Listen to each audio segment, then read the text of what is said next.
नहमदुहु व नसल्ली अला रसूलिल करीम।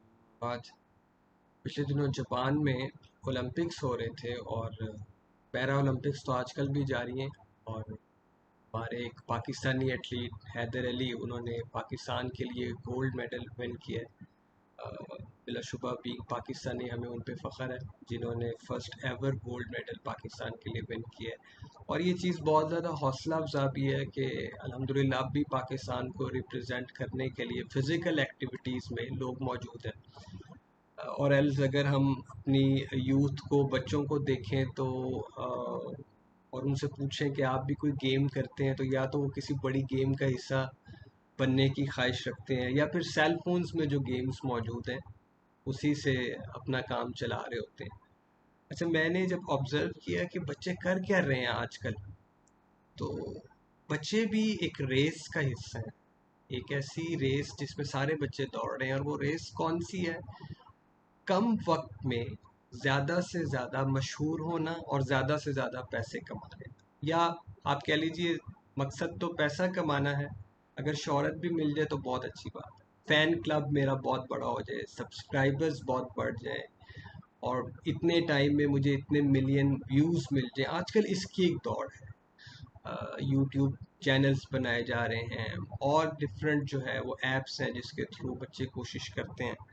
बाज़ औक़ात इस रास्ते में कुछ दुश्वारियाँ भी आ जाती हैं, और कुछ ऐसी डिबेट्स भी फिर आ जाती हैं कि बिसाइड्स के कौन ठीक है और कौन गलत है। लेकिन ये असूल बहरहाल ज़हन में रखना चाहिए कि अगर किसी चीज़ की कीमत इज़्ज़त व तकरीम के बदले में अदा करनी पड़े तो ये काफ़ी महंगा सौदा होगा। अच्छा, ये जो शोहरत है जिसका मैंने अभी ज़िक्र किया, अगर दीन के मामले में ये सामने आ जाती है तो it is going to spoil your action. Because हमने डिस्कस किया था कि अगर कोई भी काम करना हो, हम अगर आजकल जिक्र कर रहे हैं अल्लाह की तरफ और अल्लाह के नबी सल्लल्लाहु अलैहि वसल्लम की सुन्नत की तरफ, किसी को दावत देने की, ये भी दीन ही का एक काम है। तो दीन का कोई भी काम हो वो उसी वक्त मकबूल है जब वो सिर्फ़ और सिर्फ अल्लाह सुब्हानहू व तआला की रज़ा के लिए किया जाए, जिसको हमने इखलास का नाम दिया था।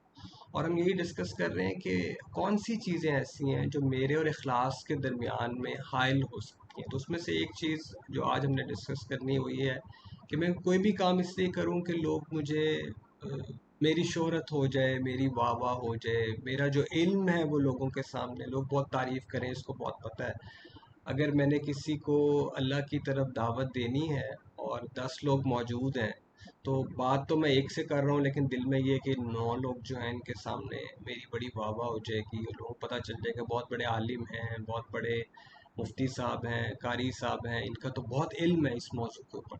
तो जब ये चीज़ मेरे दिल में आ जाए और मैं इस ही नीयत से फिर इस काम को आगे चलाऊँ, तो ये अब थोड़ी सी गड़बड़ हो गई। अब सवाल ये पैदा होता है कि फिर कैसे बचा जाए, इस ख्याल को दिल में लाने से हम कैसे अवॉइड करें। तो देखें, एज आई सेड के it is a poison, so for every poison there is an antidote. तो इस शोहरत के पॉइजन का एंटीडोट क्या है? नबी करीम सल्लल्लाहु अलैहि वसल्लम के मुबारक इरशादात।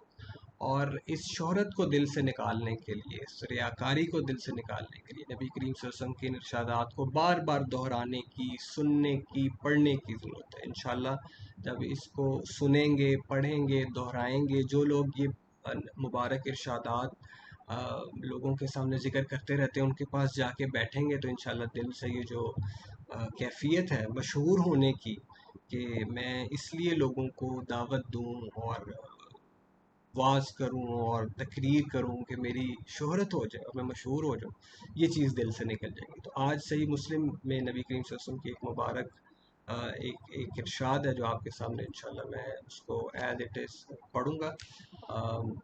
नबी करीम सल्लल्लाहु अलैहि वसल्लम का मुबारक इरशाद है कि क़यामत के दिन अव्वलन जिन लोगों का फ़ैसला सुनाया जाएगा उसमें से एक शहीद होगा, जिसको बुलाकर अल्लाह ताला पहले तो अपनी नेमत का इज़हार फरमाएंगे जो उस पर की गई थी, उसको पहचानेगा और इकरार करेगा। इसके बाद सवाल किया जाएगा कि इस नेमत से आपने क्या काम लिया। कहेगा कि अल्लाह ताला आपकी रज़ा के लिए मैंने जिहाद किया और शहीद हो गया। तो अल्लाह सुब्हानहू व तआला इरशाद फरमाएंगे, झूठ, ये इसलिए किया था कि लोग तुम्हें बहादुर कहें। सो वो तो कह चुके, और जिस गर्ज के लिए जहाद किया गया था वो तुम्हें हासिल हो गई। इसके बाद उसके लिए ये हुक्म सुनाया जाएगा और उसको मुंह के बल घसीट कर जहन्नुम में फेंक दिया जाए। इसके बाद वो आलिम भी होगा जिसने इल्म पढ़ा और पढ़ाया और कुरान पाक हासिल किया। उसको बुलाकर उस पर जो इनामात किए गए थे उनका इजहार किया जाएगा, वो इसका भी इकरार करेगा और उसके बाद इससे पूछा जाएगा इन नेमतों में तुमने क्या क्या काम किए। वो अर्ज़ करेगा कि अल्लाह आपकी रज़ा के लिए मैंने इल्म पढ़ा और फिर लोगों को पढ़ाया, और कुरान पाक भी आप ही की रज़ा के लिए हासिल किया, यानी उसको मैंने पढ़ा। जवाब मिलेगा झूठ बोलते हो, आपने इल्म इसलिए पढ़ा था कि लोग आलिम कहें और कुरान इसलिए हासिल किया था कि लोग कारी कहें। सो वो तो कह चुके, और जो गर्ज पढ़ने पढ़ाने की थी वो पूरी हो चुकी। इसके बाद उसको भी हुक्म सुना दिया जाएगा और वो भी मुंह के बल खींच कर जहन्नुम में फेंक दिया जाएगा।